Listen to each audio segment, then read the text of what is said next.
So Bob from Stranger Things was just elected as SAG-AFTRA's newest president. Actor Sean Astin, whose breakout role as Bob in Stranger Things, just got elected as SAG-AFTRA's newest president.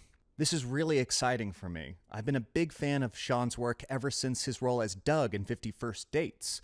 But before that, Sean was in a little-known, little-seen series of indie movies called The Lord of the Rings, The Fellowship of the Ring.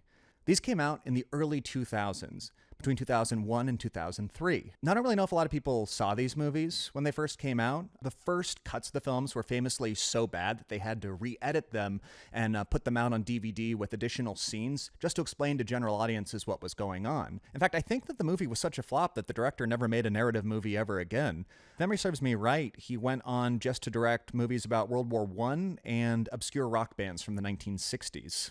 However, I've always had a soft spot in my heart for The Lord of the Rings, The Fellowship of the Ring series of movies, because it's kind of what got me into art house cinema. Now, here's where it gets truly mind-blowing.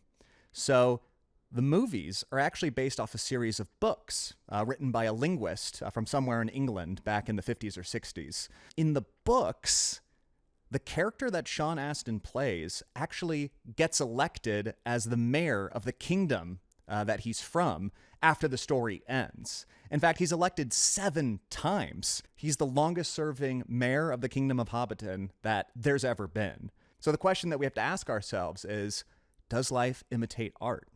Is this the start of the Sean Astin dynasty? Will we re-elect him 7 more times? And the answer is 100% yes.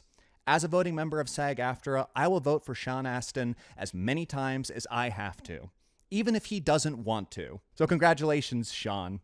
From Doug in 50 First Dates, to Bob in Stranger Things, to President of SAG-AFTRA.